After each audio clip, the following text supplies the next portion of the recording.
आप सबका आज की इस प्रेस कॉन्फ्रेंस में, क्योंकि इतने शॉर्ट पीरियड में जिस तरह से आप सब लोग यहाँ पर आ गए, मैं आप सबका थैंक यू करता हूँ। और एक जो जम्मू वासियों को मैं अपनी तरफ से रिक्वेस्ट करना चाहता हूँ, कोविड-19 का टाइम है। इस समय केस जो हैं वो जम्मू में भी बढ़ रहे हैं, ऑल ओवर इंडिया तो बढ़ ही रहे हैं। तो सभी लोग जो हैं, हमारे जम्मू के वासी जो हैं, जो एसओपी गवर्नमेंट की तरफ से निकली है उसको फॉलो करें, मास्क पहने, सोशल डिस्टेंसिंग जो है उसका पालन करें। और जिस तरह से ये बढ़ रहा है उसको रोकने के लिए जैसे गवर्नमेंट की तरफ से इंजेक्शन जो है वो लगाए जा रहे हैं, उसको भी वो अडॉप्ट करें। आज की जो प्रेस कॉन्फ्रेंस है, मैं ये कहूँगा कि आज की जो गवर्नमेंट है ये पीपल फ्रेंडली नहीं है। हम तो ये सोचते थे दफ़ा 370 हटने के बाद, 35A हटने के बाद जम्मू के लोग जो हैं, स्पेशली जो नेशनलिस्ट सोच लेकर के चलते हैं, उनको एक रिलीफ मिलेगा गवर्नमेंट की तरफ से और जम्मू के लोगों को परेशान नहीं किया जाएगा। लेकिन जिस तरह से गवर्नमेंट की तरफ से जैसे इश्यूज़ का एक पिटारा खोल के रख दिया गया है, मैं हैरान हूँ कि गवर्नमेंट में इस तरह के हालात हो गए हैं जैसे किसी राजा का रूल चल रहा है। गवर्नमेंट जो है हमेशा रिप्रेजेंटेटिव्स के साथ बात करके उनके साथ इश्यूज़ को डिस्कस करके वो इश्यूज़ जो लेती थी। लेकिन आज के हालात ये हैं कि गवर्नमेंट जो है वो हर तरह से अपने इश्यूज़ को इम्प्लीमेंट करने की कोशिश कर रही है। ना तो रिप्रेजेंटेटिव को कॉन्फिडेंस में लिया जा रहा है, ना स्टेक होल्डर्स को कॉन्फिडेंस में लिया जा रहा है। सबसे पहले मैं बात करूंगा वाइन ट्रेडर्स की। पिछले 1 महीने से हम लगातार कोशिश कर रहे हैं कि जो हमारे वाइन ट्रेडर के जम्मू के लोग हैं, चाहे वो कश्मीर में कम संख्या में होंगे, लेह में कम संख्या में होंगे, लेकिन उनका काम जो है उनको करने दिया जाना चाहिए। कम से कम इस कोविड के टाइम में हमारी रिक्वेस्ट ये थी कि कम से कम उनको संभलने का एक मौका दीजिए।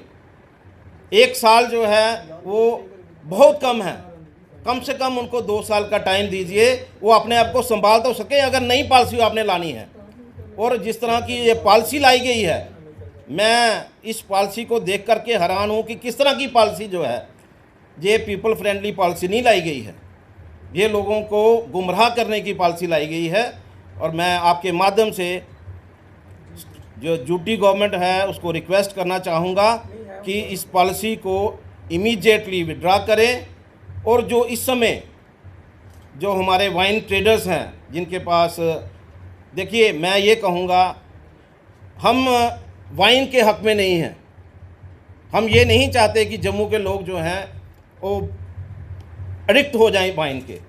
लेकिन अगर गवर्नमेंट की पॉलिसी है और गवर्नमेंट ने इनको लाइसेंस दिए हुए हैं, तो कम से कम इनको सरवाइव करने का मौका मिलना चाहिए। और अगर गवर्नमेंट की पॉलिसी है कि यहाँ पर वो ड्राई रखना चाहते हैं हमारी यूटी को, उसके लिए भी हम तैयार हैं। और अगर वो गवर्नमेंट पॉलिसी लाना चाहती है तो मैं साथ चाहता हूँ कि पीपल फ्रेंडली जो पॉलिसी है गवर्नमेंट उसको लाए।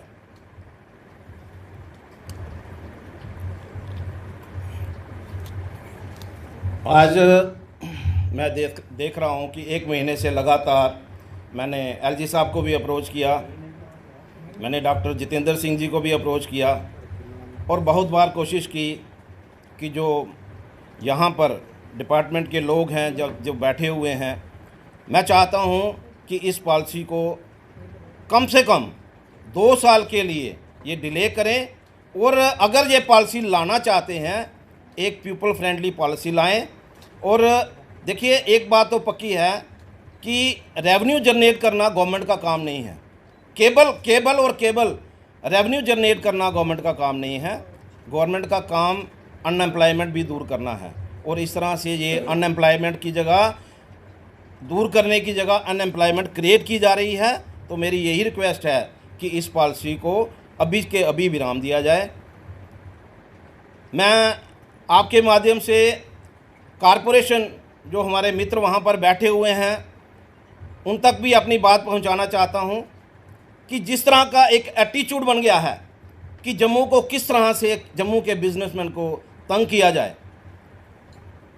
आज एनक्रोचमेंट के नाम पर बुलडोज़र चला दिए जाते हैं बिना किसी कारण के, बिना किसी इशू के और बिना बाज़ार एसोसिएशंस को कॉन्फिडेंस में लेकर के। मैं वार्न करना चाहता हूं आपके माध्यम से कि इस तरह का एटीट्यूड जो है वो ज़्यादा देर नहीं चलेगा। हमें मजबूर ना करें कि हम लोग, क्योंकि हम लोग जो हैं इस कोविड-19 को जो है फेस कर रहे हैं और इसको फेस करते करते जो अगर गवर्नमेंट का रवैया जो है वो ठीक नहीं हुआ तो उनको जम्मू के जो बिज़नेस कम्युनिटी है उसको भी फेस करना पड़ सकता है। ये मैं आपके माध्यम से कहना चाहता हूँ। वहाँ की जो जहाँ भी अगर उनको लगता है कि कहीं एनक्रोचमेंट हुई है, कहीं कोई ऐसी प्रॉब्लम हुई है, तो उनका फ़र्ज़ बनता है कि उस बाज़ार एसोसिएशन को जो प्रेसिडेंट हैं उनको बुलाएं।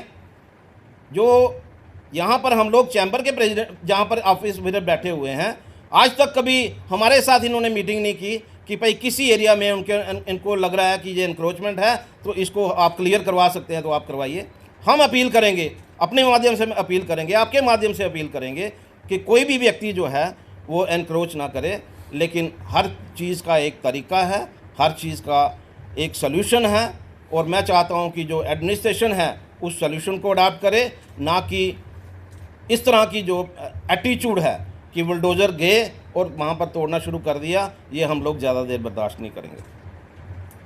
अभी मैं इशू की बात कर रहा हूँ, इतने इशू हैं कि उनको बोलते बोलते भी थक जाएंगे। पिछले लगभग 6 महीने से जो सैंड माइनिंग के हैं, यहाँ पर जो हमारे ठेकेदार हैं वो इतने परेशान हैं। किसी ने अगर घर की कंस्ट्रक्शन करनी है वो इतने परेशान हैं।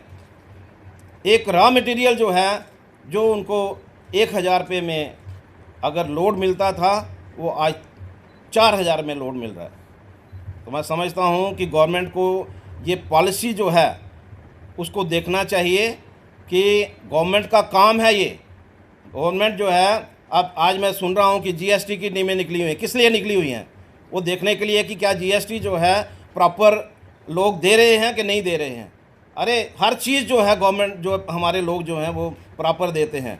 तो ये इन चीज़ों का रेट फिक्स करना ये गवर्नमेंट का काम है। और गवर्नमेंट इन चीज़ों को सही मायनों में अगर ये चाहती है कि ये गवर्नमेंट जो है पीपल फ्रेंडली है, तो उनको ये देखना होगा कि जो इन चीज़ों के रेट हैं, चाहे वो रेता है चाहे वो बजरी है, इनके रेट फिक्स करने होंगे। और देखना होगा कि हर एक को ये चीज़ें जो हैं वो अवेलेबल भी हों। ये नहीं है कि भाई आज उन्होंने रेट फिक्स कर दिए और ठेकेदारों ने रेट उस रेट पे माल देना बंद कर दिया। ये भी देखना जो है वो गवर्नमेंट का काम है। और गवर्नमेंट इस चीज़ को इंश्योर करे कि भाई हमारा जो रेट है जो हम फिक्स कर रहे हैं उसी पे रेट पे जो है, चाहे वो कॉन्ट्रैक्टर है चाहे वो किसी ने अपना घर बनाना है, उनको सही मायनों में उसी रेट पर ये चीज़ें प्रोवाइड हों। धन्यवाद। जी, आपने कहा कि गवर्नमेंट जो है पीपल फ्रेंडली नहीं है, तो क्या ये माना जाए कि जम्मू कश्मीर की जनता ने जिन नेताओं को जिताकर दिल्ली सांसद में भेजा गलती कर दी? देखिए, एक बात मैं ज़रूर कहूँगा, जिस तरह से डॉक्टर जितेंद्र सिंह जी हर इशू पे हमें मदद करने की कोशिश कर रहे हैं, मैं जुगल शर्मा जी का भी मैं इस माध्यम से धन्यवाद करूँगा कि हमारे इश्यूज़ को वो एडमिनिस्ट्रेशन तक पहुँचा रहे हैं। मैं उनके बारे में नहीं, लेकिन मैं बाकी का जो मैं ज़रूर कहूँगा कि जो हमारे सो कॉल रिप्रेजेंटेटिव हैं वो पब्लिक के जो इश्यूज़ हैं उनको रेज़ कहीं नहीं कर रहे।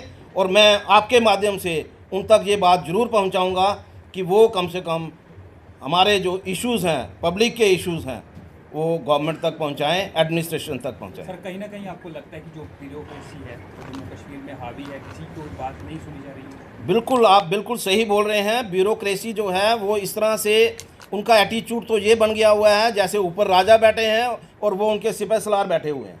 इस तरह का एटीट्यूड जो है हमने आज तक कभी नहीं देखा। हमने गवर्नर रूल भी देखे हैं, हमने पॉपुलर गवर्नमेंट का पीरियड भी देखा है, लेकिन इस तरह का एटीट्यूड जो है कि भाई किसी की बात ही नहीं सुननी, किसी का फ़ोन नहीं उठाना, ये एटीट्यूड जो है आज तक मैंने नहीं देखा, वो मैं आज देख रहा हूँ। Arun ji, chamber of commerce की अगर हम बात करें तो चैम्बर ऑफ कॉमर्स हमेशा जम्मू के मुद्दों को लेकर खड़ा रहा है, लेकिन कुछ सालों से ऐसा देखा जा रहा है कि चैम्बर ऑफ कॉमर्स वो रोल नहीं अपना पा रहा है जो कुछ साल पहले अपनाता था। क्या लगता है कि प्रशासन का कुछ ऐसा दबाव है, या फिर चैम्बर ऑफ कॉमर्स की अपनी कुछ निजी बातें हैं जो जम्मू के मुद्दे आज की जो प्रेस कॉन्फ्रेंस है, आपको लगता है कि मैं किसी के दबाव में हूँ? आपको क्या लग रहा है? Chamber of commerce and industry जो है ये पब्लिक के लिए है, for the welfare of the society, for the welfare of the business community, for the welfare of the industry. और अगर हम लोग आज उनकी आवाज़ उठा रहे हैं तो हम किसी से डर के नहीं आवाज़ उठा सकते, हमें कोई नहीं डरा सकता। सर, इस सवाल को मैं दुरुस्त कर देता हूँ। सवाल इनका ये था कि पिछले कुछ समय में देखा गया है कि चैम्बर ऑफ कॉमर्स की मैं आज की बात कर रहा हूँ। आज हम लोग जो हैं इसी बात को लेकर के, इन्हीं मुद्दों को लेकर के चल रहे हैं कि इस तरह का एटीट्यूड जो है वो गवर्नमेंट को अगर सवाल सुन ले आप। पिछले कुछ समय में देखा गया था कि चैम्बर ऑफ कॉमर्स के द्वारा बंद की काल दी गई, लेकिन बाद में कुछ इस तरह का दबाव आ गया कि वो कालें उन्हें वापस लेनी पड़ी। लेकिन अब जिस तरह से चैम्बर ऑफ कॉमर्स ने अपना स्टैंड जो है वो बदला है, नई टीम जो है वो आ रही है, क्या लोग ये मानकर चलें कि चैम्बर ऑफ कॉमर्स जो है वो जम्मू के व्यापारियों के साथ हमेशा खड़ा रहेगा? देखिए, हम लोग ना किसी के दबाव में आने वाले हैं। हम लोग इशू बेस्ड जब भी बात करेंगे, इशू बेस्ड करेंगे। अगर कोई इशू हमारे पास है और हमें जम्मू बंद करवाने के लिए कॉल करनी है, फिर उसमें कोई हमें रोक नहीं पाएगा, कोई हमें दबाव में नहीं ला सकेगा। लेकिन अगर एक सवाल रहेगा आपसे, after the abrogation of 370 business community को कई सारे होप्स थे कि उनको भी फ़ायदा मिलेगा। जिस तरह इंडस्ट्रियल पॉलिसी आई उसमें जो एग्जिस्टिंग इंडस्ट्रीज़ हैं उनकी एक अपनी शिकायत है, वाइन ट्रेडर्स इस समय सफ़र कर रहे हैं। क्या लगता है कि जो मैंने सारे इश्यूज जो हैं वो लिए हैं, इंडस्ट्री का इशू, एग्जिस्टिंग इंडस्ट्री का इशू और वाइन ट्रेडर्स, मैंने हर एक इशू जो है वो हर प्लेटफॉर्म पे लेने की कोशिश की है। और आने वाले दिनों में भी हम लोग जो हैं ये इश्यूज जो हैं इनको कहीं रुकने नहीं देंगे। ये हमारे इशू हैं, जम्मू के इशू हैं, और जम्मू के लोग अगर सफ़र करेंगे तो हम बोलेंगे, और बोलेंगे ही नहीं, उनको कुछ करके भी बताएंगे। अरुण जी, 370 का जिक्र किया आपने कि 370 हटने के बाद जो है वो जम्मू कश्मीर के आवाम की कम सुनी जा रही थी। ये मान के चले कि 370 जब तक जम्मू कश्मीर में था तब तक जनता की सुनी जाती थी, अब नहीं सुनी जा रही। देखिए, जम्मू जो है हमेशा जो है सफरर रहा है, कल भी सफरर था, आज भी सफरर है। मैं ये कहूँगा कि दफ़ा 370 हटने का जम्मू को लोगों ने स्वागत किया, लेकिन उस स्वागत का जिस तरह से जम्मू के लोगों को एक इनाम मिलना चाहिए था, उनको इनाम नहीं मिला। वो आज उनको पनिशमेंट मिल रही है, और पनिशमेंट जो है वो क्यों है ये गवर्नमेंट को बताना पड़ेगा। और हम यही चीज़ें जो लेकर के हम लोग सेंटर में भी बात करें। हटना सही था या गलत? देखिए, एक चीज़ जो है एक जहन में, मैं जब मतलब छोटा था तो मेरे जहन में भी ये थी कि ये दफ़ा 370 हटनी चाहिए। जहन में जो चीज़ होती है उसके लोगों को ये नहीं होता कि इसके कल को आने वाले दिनों में कोई बेनिफिट होने वाले हैं या लॉस होने वाला है। आज हमें दिखाई दे रहा है कि जम्मू जो है कहीं ना कहीं सफरर है, और आने वाले दिनों में अभी दफ़ा 370 के जो बात जो है ये अभी सेंटर में करने वाली है कि हमने क्या गुनाह किया। हमने कोई गुनाह नहीं किया, जम्मू के लोगों ने गुनाह नहीं किया, और हम ये बात जो है वो आगे रखें। अरुण जी, आखिरी सवाल मेरा ये रहेगा कि अगर गवर्नमेंट जो है वो ये डिसीजन लेती है कि जम्मू कश्मीर को ड्राई स्टेट बना दिया जाए, तो क्या वाइन ट्रेडर्स और चैम्बर ऑफ कॉमर्स जो है इसका स्वागत करेगा? देखिए, इसमें वाइन ट्रेडर जो हैं इसके लिए बिल्कुल तैयार है। ड्राई स्टेट बना दीजिए ना, अगर आपको इतनी तकलीफ़ है तो आप ड्राई स्टेट बना दीजिए। लेकिन अगर आप बिज़नेस दे रहे हैं तो उन लोगों ने क्या कसूर किया?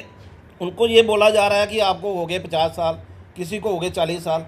तो हर कोई ऐसे ही करता है ना, हर चीज़ जो है वो इसी तरह चलती है। जो बिज़नेसमैन होता है, यहाँ पर 100 साल के बिज़नेस चल रहे हैं, 2 साल के बिज़नेस चल रहे हैं, तो उनके बिज़नेस थोड़ा बंद हो गए हैं। वो पहले उनके दादा परदादा चलाते होंगे, आगे उनके फादर ने चलाया होगा, आज बच्चे चला रहे हैं, किसी को क्या प्रॉब्लम है? अगर आपको ये लगता है कि ये हमारा बिज़नेस है, हमारा दिया हुआ बिज़नेस है, तो भाई उनको कम से कम संभलने का मौका तो दीजिए। आपको उनको संभलने का मौका ही नहीं दे रहे, और आप कह रहे हैं कि नहीं जी अब आपको बड़ी हमने बर्दाश्त कर लिया। क्या बर्दाश्त कर लिया? आपने रेट फिक्स किया, गवर्नमेंट रेट फिक्स कर रही है, जब गवर्नमेंट रेट फिक्स करती है किसी चीज़ का तो प्रॉफिट जो है वो मिनिमम हो जाता है। अब मिनिमम प्रॉफिट पे वो काम कर रहे हैं, उनका जिनका 50 साल से काम है उनसे रिटर्न में लिया हुआ है कि आपके बच्चे नौकरी नहीं कर सकते, क्या करेंगे वो। तो मेरा ये मानना है कि गवर्नमेंट जो है वो क्लियर पॉलिसी के साथ आए, ट्रांसपेरेंट पॉलिसी के साथ आए, और इन लोगों को कम से कम जब तक ये पॉलिसी जो है, पॉलिसी तो ऐसी ड्राफ्ट होनी चाहिए जो फ्रेंडली हो, पीपल फ्रेंडली हो। ये पॉलिसी तो लोगों को गुमराह करने वाली है। तो मैं तो यही कहूँगा कि इनको कंटिन्यू करने देना चाहिए, और जब तक 2 साल इनको टाइम दिया जाए ताकि ये भी संभल सके, और जो नई पॉलिसी आएगी उसमें ये भी लोग भी शिरकत करेंगे। अरुण जी, एक आखिरी सवाल करना चाहूँगा। देश के इतिहास में पहली बार ऐसा हुआ कि किसी स्टेट को यूटी का दर्जा दिया गया है, जम्मू कश्मीर को स्टेट से यूटी में तब्दील कर दिया गया। चैम्बर ऑफ कॉमर्स का क्या स्टैंड रहेगा यूटी को लेकर? क्या स्टेटहुड वापस लेने के लिए चैम्बर ऑफ कॉमर्स का आने वाले दिनों में आज का ये इशू नहीं है, ये इशू जो है लंबा है। हमारी कोशिश जो है, अब देखिए हमारे होम मिनिस्टर ने पार्लियामेंट में एक स्टेटमेंट दिया है कि आने वाले दिनों में ये स्टेट बन सकती है।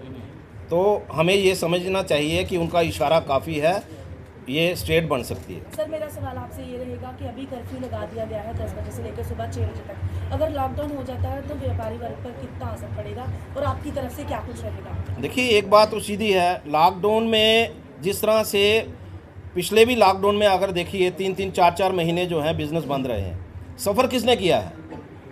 मतलब किसी ने सफ़र नहीं किया है सिवाय बिज़नेस कम्युनिटी के। बिजनेसमैन जो है हमेशा सफर रहा है। इसका कौन जिम्मेदार रहेगा? देखिए, ये तो अब ये नेचुरल कैलामिटी है, इसके ऊपर मैं क्या आपको कमेंट करूं कि अगर ये तो देखिए कोविड-19 जो है, मैं भी यही कहूँगा कि मैं आज यहाँ आपके सामने बैठा हूँ, अगर मेरे को प्रॉब्लम हो जाती है, मेरे घर में भी प्रॉब्लम आएगी। मैं तो सभी को यही रिक्वेस्ट करता हूँ, और बार बार आपके माध्यम से मैंने जम्मू वासियों को भी यही रिक्वेस्ट की है, इस कोविड-19 के टाइम में अपने आप को भी सेव करिए, अपने परिवार को भी सेव करिए। सबसे पहले जो है काम धंधे चलते रहने हैं। अब ये लॉस जो है हमें बियर करना है, और सिर्फ बिजनेसमैन को ही करना है और किसी को नहीं करना। ये जो लॉस है, अगर इसमें लॉकडाउन आता है, जिस तरह से अब इन्होंने 10 बजे से लेकर के सुबह 5 बजे तक इन्होंने कर्फ्यू लगा दिया है, तो वो बिजनेसमैन ही सफ़र करेगा। हमारे ढाबे वाले करेंगे, रेस्टोरेंट वाले करेंगे, छोटे छोटे जो रेडी फड़ी वाले हैं वो करेंगे। तो हर एक कोई जो है वो इसमें सफ़र करेगा। और मैं ये समझता हूँ कि इसमें किसी का दोष नहीं हो सकता, गवर्नमेंट का भी दोष नहीं हो सकता। गवर्नमेंट भी चाहती है कि हम सब लोग जो हैं वो सेफ रहें, और हम भी यही अपने माध्यम से यही कहेंगे कि कम से कम अगर 10 बजे का टाइम है तो जो पुलिस वाले या जो एडमिनिस्ट्रेशन के लोग जो हैं वो ज़बरदस्ती इनको, मतलब मैं तो ये यहाँ तक कहूँगा कि पिछली बार मैंने एसएसपी साहब से बात की, उस समय कुछ लोगों ने हमें शिकायत की कि ये पुलिस वाले जो हैं ज़बरदस्ती बंद करवाते हैं, हमें मतलब छड़ी से पीटते हैं। तो मेरी रिक्वेस्ट के बाद एसएसपी साहब ने वहाँ से एक ऑर्डर निकाला। वो ऑर्डर जो है उसके बाद इस तरह का कोई भी इंसिडेंट जो है वो नहीं हुआ है।